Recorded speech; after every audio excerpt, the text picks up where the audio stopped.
Ladies and gentlemen, please welcome to the stage, Gary Delaney!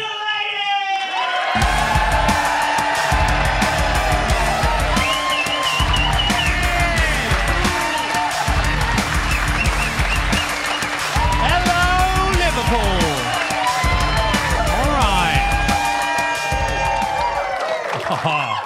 All right, rock and roll, lock and load. Let's fuck this shit up. Right. I've been studying how people put shows together. There's three things you're supposed to do at the start to put the audience at their ease before you get stuck into the meat of the show. Number one, location.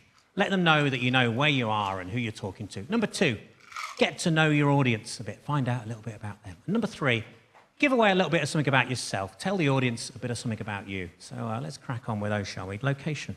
I've been doing this for about 20 years, something like that, and I thought I'd try and write a universal, generic opening line that would work in any comedy club, in any theatre, in any arts centre, the length and breadth of the United Kingdom. So let's give that a go, shall we? Here we go. Joke number one. Hello, it's great to be here. In fact, it's great to be anywhere, as last night I was in your nearby rival town. Yeah.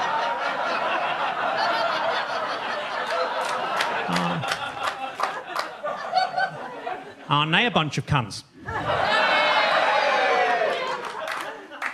In fact, I was amazed at how stupid, poor, inbred and criminal they all seem to be.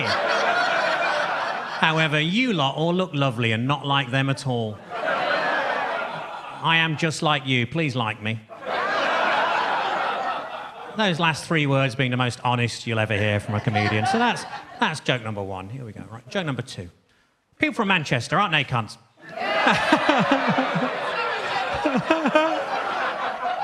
Now, I know what you're thinking. You're thinking that's a fairly transparent technique there, Delaney. Clearly, wherever you go in the country on any given night, you just adapt that to wherever you are for an easy laugh out the local crowd.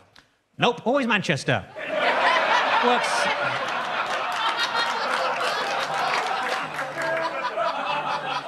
Works anywhere, really. Pretty much a universal reference for a shit town.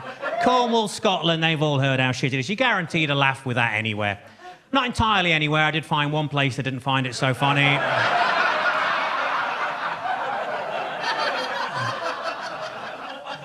And I presume that's because somebody explained it to them. There you go. There you go. Sorry to anybody watching this online in Manchester. Rest assured, when I play Manchester, fucking Liverpool gets it. So don't worry. I am doing this both ways round like a whore. Oh, that was a more vivid image than I was expecting at the start. So, right. Getting to know the audience, that's banter, right? And I don't really do banter, that's not my thing, but nowadays it's considered de rigueur, you know, to prove your comedy chops. So I'm going to give it a go. I'm going to fire up the Bantersaurus and just very quick, right. If you're going to do a bit of banter, you look for somebody who's got friendly, open sort of body language, you know, and looks and a smile, looks like, you know, right. Well, you do actually kind of look like, you tend to avoid people who've got like sort of, you know, shaved heads or their guns sticking out, or massive people look like this go down the gym and could fucking beat you up afterwards. So I probably wouldn't take the piss out of you, sir. I mean, look at the size of your arms. You look stronger than a paedophile's password.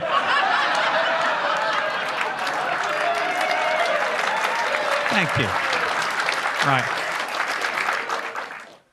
Then the next thing you're supposed to do is tell the audience a little bit of something about you. Make it a bit personal, give something away. So here we go. So I'm going to start off, get into the one-liners proper, with 10 facts about me. Here we go. Number one, I'm a lot sportier than I might look. In fact, I picked up a little niggle at the gym the other day. I mean, he pronounces it Nigel. There we go. Fact number two, the other day a woman described me as a bit of a looker. Yeah, I know. Well, voyeur was the actual word that she used.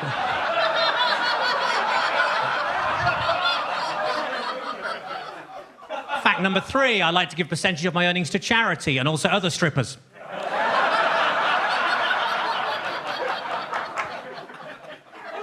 Fact number four, I recently tried twerking. It was a disaster, and in the end, the doctor couldn't even check my prostate.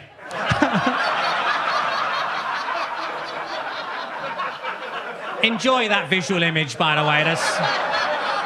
There's some horrible images in this show, and I make no apologies for that. I don't know the name. There's a bit of the brain that when you hear something makes you picture the image as well. Just turn that off. You don't want to see any of these in your heads, believe me.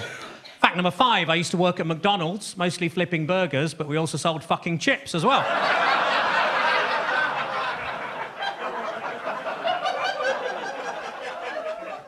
Fact number 6, I used to go out with a parachutist with IBS, but she shat on me from a great...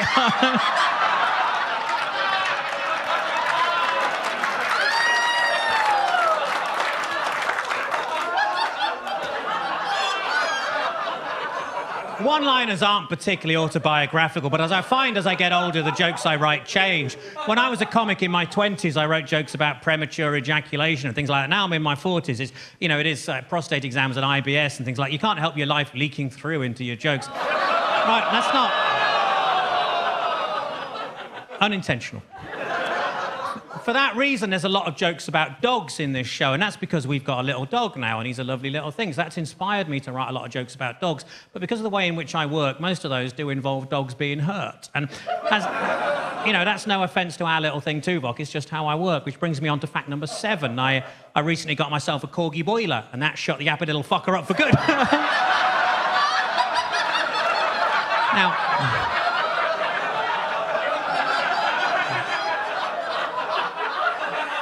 Now, by rights, that should not have worked, because I basically told you both parts of that joke in advance, but it still did. Thank you. Fact number 8, I often confuse Americans and Canadians by using long words.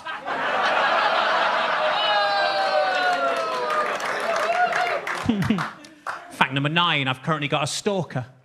Oh, but you probably can't tell in these trousers.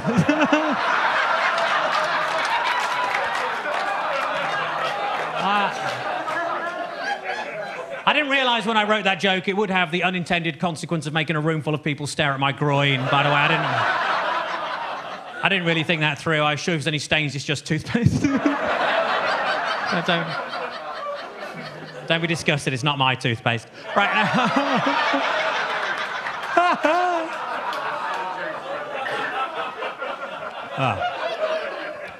Fact number 10, sometimes I leave out because it's too dodgy, but tonight it's back in. We're clearly fine with this. Fact number 10, personally I prefer morning sex, as it's when people are recently bereaved, they're at the most vulnerable.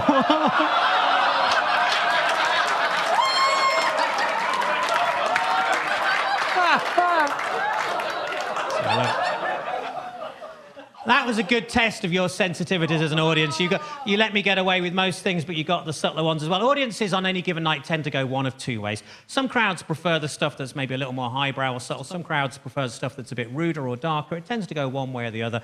So later on, I've got 2 spare clipboards full of jokes, depending on what kind of jokes are getting the biggest laugh. Here I've got the sort of slightly cleverer jokes. There you go. And here I've got the disgusting jokes. And later on... Wow. I mean, I'll be honest, I am going to try and angle the show that way, but, you know, let's have a bit of foreplay first, sir, eh? I mean, Jesus, you know, as it is, I've barely spat on my fingers, you know, I mean, don't look... What?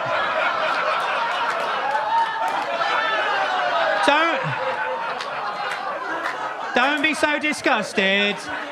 I know that somewhere in here there's a girl from Runcorn going, oh, he's posh.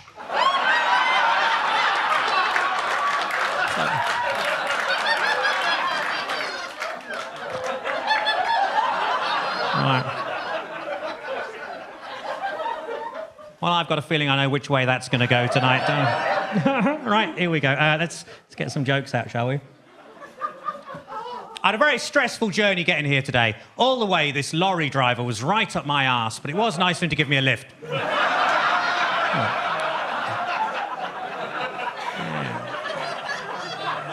Things I'll do for a Yorkie. And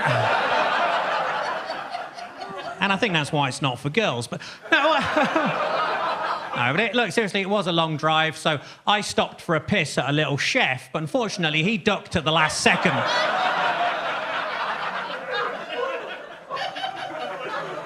So I barely splashed his hat. Yeah. That's my favourite bit of that joke. That's why that's in the show. My grief counsellor died recently, but luckily he was so good I didn't give a shit.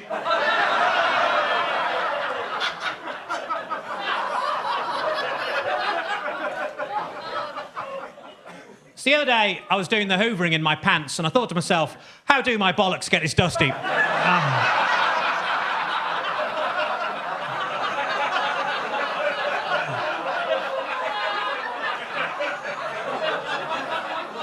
think it's probably the creases. I don't know. What? Yeah, could be the eczema. I don't know. Anyway.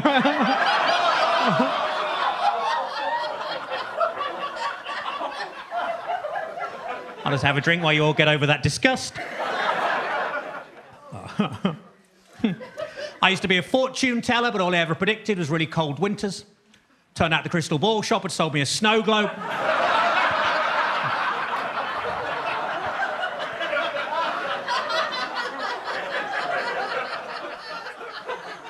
I think the hardest part of making skimmed milk must be throwing the cows across the lake.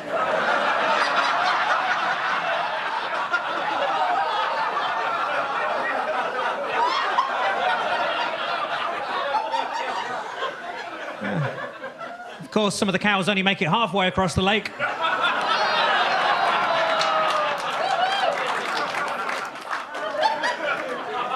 I went on a barging holiday, I haven't got a boat, I just kept pushing people into canals.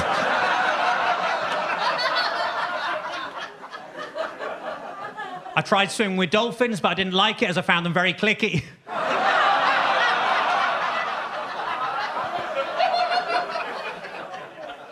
In my old job, I just used to punch buttons all day, and that's why I'm no longer allowed to do panto.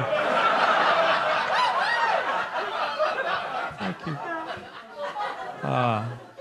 The other day I was chewing on some monkey nuts, and now I'm banned from the zoo.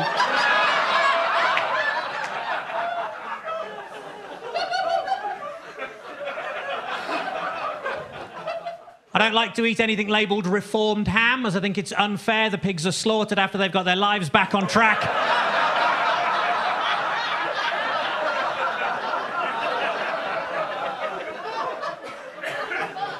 Every Christmas Day, we always have pigs in blankets, or as you probably call it, relatives sleeping in the spare room.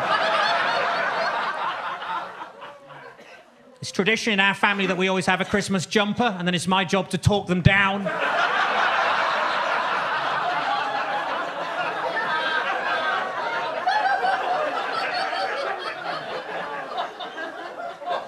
Christmas morning, we'd always wake up and go, has he been? Has he been? Has he been? Because we knew Dad wouldn't put the presents out until after he'd had a shit.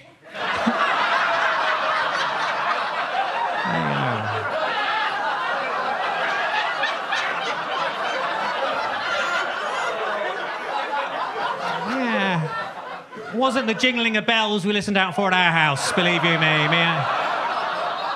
Me and my little sister under the covers. I think I can hear Santa straining. I think I can smell his reindeer.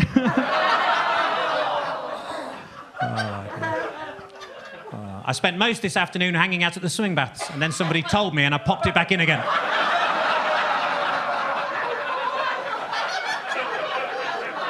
There you go. Another lovely mental image for you all on that joke there. A 46-year-old testicle popping out the side of a pair of Speedos, but at least it was nicely vacuumed. Yeah. I've got callbacks in this show. Oh, yes. I'm a big fan of the imaginary conversation style of joke. I started using it quite a lot, and I thought I was being quite innovative in my use of that, and then I realised it's you know, like there's two people having a chat, you know, as if there's two people. And I thought that was quite interesting and new, but I didn't realise it's actually one of the oldest joke formulas in the world, if you think about it. It's the old "my wife's been to the West Indies, Jamaica" joke format, isn't it? But that's not going to stop me using it, so here we go. Some cannibals broke into a convent near Coventry. None eaten. See? It's just...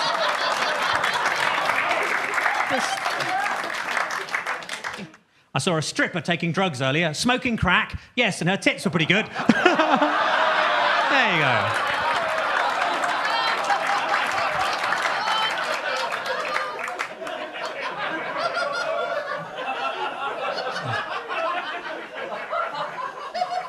I bought some...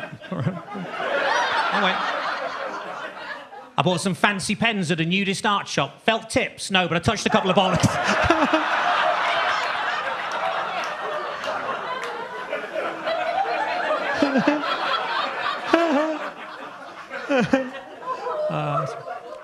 a Muslim guy bought one of the little houses at the end of our road. Terrorist. No, he works in IT, you big racist.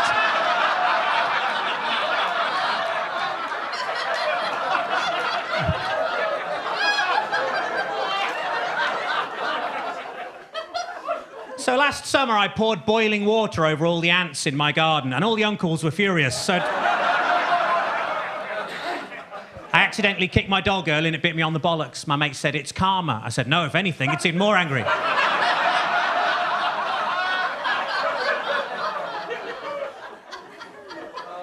I tell you what always catches my eye, short people with umbrellas.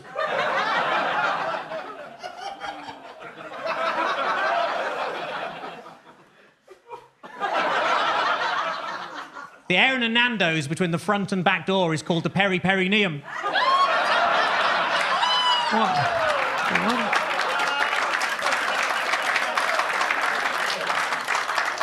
And what I like most about that joke is that people who know what a perineum is usually haven't heard of Nando's.